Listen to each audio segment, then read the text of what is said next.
Hello दोस्तों, आज मैं क्योंकि थर्ड ईयर की स्टूडेंट हूँ, मैं एक ड्रामा पढ़ रही हूँ। BEGE 107 में ये ड्रामा है। गुली बाबा पब्लिक बुक में थोड़ा बुक के बारे में बता दूँ। गुली बाबा पब्लिक हाउस प्राइवेट लिमिटेड ये बहुत ही अच्छा गाइड है। इग्नो से कोई भी आप कोर्स कर रहे हैं तो इसका गाइड आपको बहुत ही फ़ायदा देगा अगर आप पढ़ते हैं तो मैंने सोचा क्यों ना मैं आप सभी से आज इस प्ले जो मैंने पढ़ा है उसके बारे में डिस्कस करूँ। वैसे तो शेक्सपियर का मैंने प्ले पढ़ा है, पर शेक्सपियर का प्ले मैं बाद में करूँगी। देखिए, अभी मैंने लिखा भी हुआ है, तो मैं चाहती हूँ कि जो मैंने अच्छे से कॉन्सेप्ट कर लिया वो मैं आप सभी के सामने रखूँ, आप सभी को कुछ समझ में आए तो अच्छा लगेगा। तो ये इस प्ले का नाम है हाफ वे हाउस। प्ले के ऑथर हैं मोहन राकेश, जिन्होंने बहुत सारे पोएम्स और स्टोरीज़, नोवेल इस तरह के लिखे हुए हैं। तो प्ले की मेन लीडर या मैं कहूँगी मुख्य पात्र जो है वो सावित्री है और उनके हस्बैंड हैं जिनका नाम है महेंद्र नाथ। सावित्री, उनके हस्बैंड महेंद्र नाथ, इनके 3 बच्चे हैं, अशोक, बिन्नी, किन्नी। अशोक जो है वो 21 से 25 इयर्स के एज के अंदर है, जो कि एक बेरोजगार है और वो अभी कुछ नहीं करता। वो एक गुस्सैल लड़का के तौर पे दिखाया गया है प्ले में। बिन्नी जो है वो 19 इयर्स की है। वो सावित्री के पहले लवर यानी कि मनोज से शादी कर चुकी है, कोर्ट मैरिज कर चुकी है और वो अब अपनी शादी से खुश नहीं है। लास्ट में आती किन्नी जो 13 इयर्स ओल्ड की है और वो भी अपने परिवार से खुश नहीं है कि वो अपने परिवार से टाइम चाहती है, समय चाहती है, जो उसके फैमिली मेम्बर उसे नहीं दे पा रहे हैं। और वो कहती है इस बार मेरा वर्क एजुकेशन का जो स्कूल में एग्ज़ाम चल रहा है वो ख़राब जाएगा मम्मा, क्योंकि आपने मुझे सिलाई नहीं सिखाई है। तो ये सारा कॉन्सेप्ट है मिडिल क्लास की फैमिली के बारे में पूरा बताया गया है। यहाँ पे सावित्री का कैरेक्टर मैं मेंशन कर दूँ। सावित्री एक मिडिल क्लास की वुमेन है और अपने परिवार को चलाने के लिए वो हर चीज़ कर देती है। जैसा कि हमने सावित्री को देखा है पहले भी, मैं इस सावित्री की तुलना उससे कर रही हूँ, ये दोनों सेम नहीं है, कि यमराज से अपने पति को ले आती है। इसमें भी सावित्री अपने घर को चलाने के लिए, अपने घर को बचाने के लिए हर वो संभव कार्य करती है। मैं ये तो नहीं कहूँगी हर लड़की को करना चाहिए, पर यहाँ पे सावित्री का स्ट्रगल मैंने देखा है। सावित्री के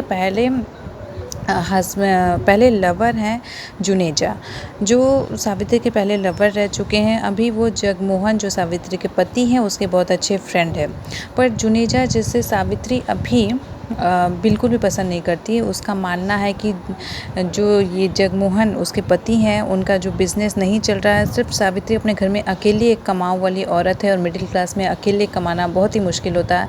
तो सावित्री कहती है कि महेंद्र नाथ जो काम नहीं कर रहा है इसके पीछे कहीं ना कहीं जुनेजा का हाथ है। वो चाहता ही नहीं है कि वो महेंद्र नाथ को सपोर्ट करे, क्योंकि जुनेजा का जो अपना बिज़नेस है वो अच्छी तरीके से चल रहा है। बस जो महेंद्र नाथ के साथ वो बिज़नेस करता है उसमें वो हमेशा अनसक्सेसफुल हो जाता है। सावित्री का दूसरा कैरेक्टर है जगमोहन, जो कि सावित्री का करेंट लवर है और कुछ प्ले में पूरा मेंशन नहीं किया गया, कुछ प्रॉमिस किया उन्होंने एक दूसरे से। और जुनेजा सावित्री को एक डायमंड का नेकलेस देता है जिसे सावित्री अपने कबर्ड में रख के जुनेजा के साथ कहीं चल जाती है। और फिर घर में बचाते हैं बिन्नी जो कि उसकी डॉटर है, मिडिल डॉटर, किन्नी जो उसकी छोटी डॉटर है, अशोक और उसके हस्बैंड महेंद्र नाथ। सॉरी दोस्तों, मैंने बीच में आपको बताना भूल गया, इसी के बीच में आते हैं सिंघानिया जो सावित्री के बॉस हैं। और आज सावित्री ने उन्हें चाय पे बुलाया है और अपने बेटे अशोक के पढ़ाई काम को लेकर वो बात करना चाहती है, क्योंकि सिंघानिया उनके बॉस हैं, उनके पास बहुत सारे वर्क है, तो वो अशोक को अपने बेटे के लिए भी काम के बारे में बात करना चाहती है। जैसे ही सिंघानिया एंटर करते हैं प्ले में, वो बिन्नी चाय लेके आती है और सिंघानिया का नेचर बिन्नी सावित्री के बेटी के प्रति कुछ अच्छा नहीं दिखाया गया है। वो सिंघानिया को गलत नेचर से देखते हैं, जो कि प्ले में पूरी तरीके से मेंशन नहीं किया गया है। उसी समय अशोक की एंट्री होती है और सावित्री उनके काम को लेकर बात करती है कि सर, मेरा बेटा अगर उसको आप काम पे लगा दे तो बहुत अच्छा होगा। तो सिंघानिया जो है बात को टालते हुए कहता है कि अगर वैकेंसी आई तो मैं ज़रूर अशोक को लूँगा। इस पर अशोक जो है वो, मैंने पहले ही बताया था, अशोक 21 to 25 इयर्स ओल्ड है और ऐसे में सभी को एंगर बहुत ज़्यादा होता है, जैसे अशोक को भी दिखाया गया है। वो गुस्सा आ जाता है और सिंघानिया को बहुत बुरा भला कह देता है। इसके बाद सिंघानिया जो है वो चल जाता है और सावित्री अशोक के पास जाती है और उसे नेक्स्ट टाइम में ऐसा नहीं करने के लिए वार्न करती है।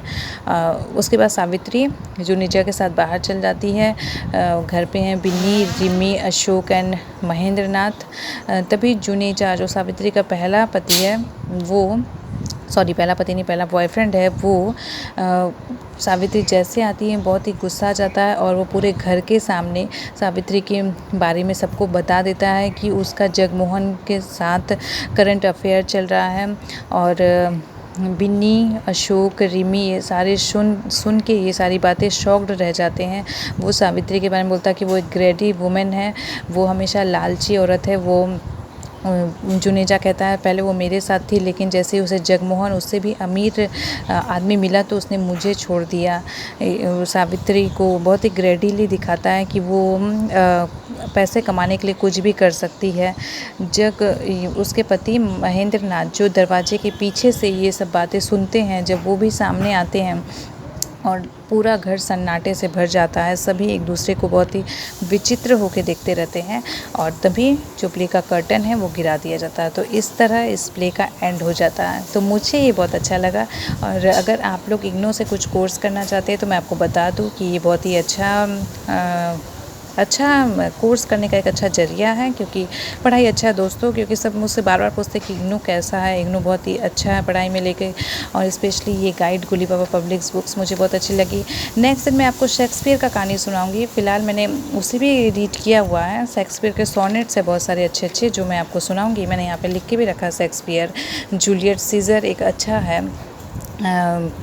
Julius Caesar, structure of the style of the play Julius Caesar, ये भी बहुत अच्छा है। मैं आपको फिर कभी सुनाऊंगी। फ़िलहाल आप इसे एंजॉय कीजिए और लाइक कीजिए और कमेंट कीजिए। अगर कुछ भी प्रॉब्लम है इससे समझने में तो मैं आपको ज़रूर बताऊंगी। Bye bye.